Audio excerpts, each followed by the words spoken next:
पुण्याचा एक जबाबदार नागरिक म्हणून मी हा व्हिडिओ बनवत आहे. याचं कारण म्हणजे काल आपण न्यूज ऐकलेलीच आहे किंवा सोशल मीडियावर मोठ्या प्रमाणात ही न्यूज व्हायरल झाली आहे. ती म्हणजे पुण्यामध्ये जवळजवळ 19 लोकांचा विषारी दारूतून मृत्यू झालेला आहे आणि बरेच लोक त्या ठिकाणी अजून सुद्धा ॲडमिट आहेत आणि हा या ठिकाणी आकडा वाढू शकतो. हे अवैध धंदे मोठ्या प्रमाणात पुण्यामध्ये वाढलेले आहेत आणि प्रशासनाला या ठिकाणी लक्ष देणं फार जरुरी आहे. दुसरी गोष्ट म्हणजे कोयता गँगचा धाक. मोठ्या प्रमाणात कोयता गँगचा धुमाकूळ हा पुण्यामध्ये दररोजच कुठल्या भागामध्ये हा सुरूच असतो. पोलीस प्रशासनाला काय याबद्दल माहिती नाही का किंवा पोलीस प्रशासन का झोपलेलं आहे का असा मला त्या ठिकाणी प्रश्न करायचा आहे. तिसरी संतापजनक गोष्ट म्हणजे की 2 वर्षापूर्वी पोर्शोकाचा ऍक्सिडेंट झाला होता आणि त्या ठिकाणी 2 लोकांचा मृत्यू झाला होता आणि तो आरोपी आज जमानतवर सुटून आला आणि घरी येऊन त्यांनी मोठी पार्टी केली आणि ते पार्टीचा धुमाकूळ चा व्हिडिओ हा त्या ठिकाणी व्हायरल झालेला आहे.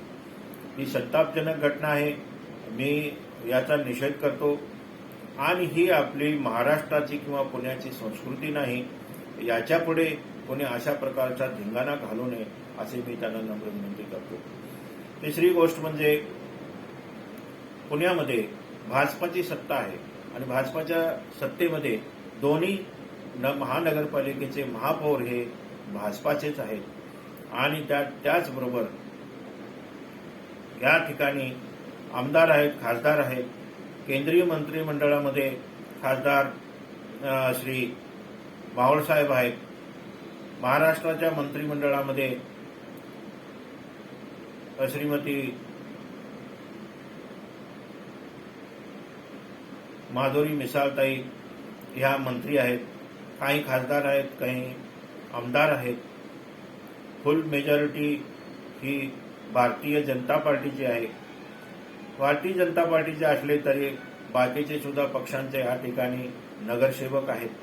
या सगळ्यांनी त्या ठिकाणी जबाबदारी घेतली पाहिजे आपापल्या भागातली आणि असे अवैध धंदे होऊ नये याच्याकडे लक्ष देणे फार जरुरी आहे. आता येणाऱ्या काळामध्ये 11वी असून दे किंवा इंजिनिअरिंग फर्स्ट इयर असून दे किंवा मेडिकल असून दे या ठिकाणी मोठ्या प्रमाणात ॲडमिशनसाठी पाल्यांची आणि पालकांची मोठ्या प्रमाणात ये जा सुरू असते रोडवरून आणि असे अवैध धंदे जे दारू पिऊन इकडे तिकडे पडलेले तुम्हाला पुण्यामध्ये दिसतील. तर याच्यामुळे माहोल त्या ठिकाणी खराब होऊ शकतो. म्हणून प्रशासनाने आणि प्रशासनाला विनंती आहे की अशावर लवकरात लवकर कारवाई करून आळा घातला पाहिजे. नाहीतर आपण महाराष्ट्राची पुणे म्हणजे महाराष्ट्राचं माहेरघर किंवा भारताचे एक पॉप्युलर एज्युकेशन सिटी म्हणून नावलौकिक असलेल्या पुण्याचे नाव दिवसेंदिवस खराब होत चाललेलं आहे. अजून वेळ गेलेली नाही तरी मला महाराष्ट्राचे मुख्यमंत्री फडणवीस साहेब असो किंवा दोन्ही उपमुख्यमंत्री असो यांना विनंती करतो की जातीगत तुम्ही पुण्यामध्ये लक्ष घालून या ठिकाणी तुम्ही अशा होणाऱ्या अवैध धंदे असू दे, कोयता गँग असू दे किंवा अशा पार्ट्यावर नियमावली तयार करून त्या ठिकाणी कारवाई केली पाहिजे. पोलीस प्रशासन हे जागं झालं पाहिजे. त्याशिवाय हे असे अवैध धंदे बंद होणार नाहीत. तिसरी गोष्ट म्हणजे ज्या त्या ठिकाणी खड्डे वायरी पुरण्यासाठी खड्डे काढतात परंतु ते व्यवस्थित मोजून जात नाहीत किंवा त्याचे डांबरीकरण करत नाहीत. त्यामुळे मोठ्या प्रमाणात ट्रॅफिक जाम होतं आणि ज्या ठिकाणी आपल्याला 20 मिनिटाचा रस्ता असतो जवळजवळ 1 तास लागत आहे. दुसरी आणि एक गोष्ट म्हणजे वाढते अतिक्रमण.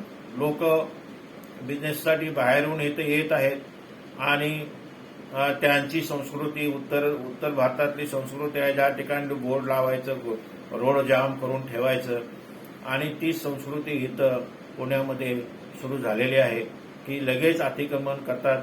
अतिक्रमण येऊन काढून गेलं तरी 10 मिनिटात परत हाय तसंच करतात आणि त्यामुळे मोठ्या प्रमाणात ट्रॅफिक जाम होत आहे, अपघात होत आहेत.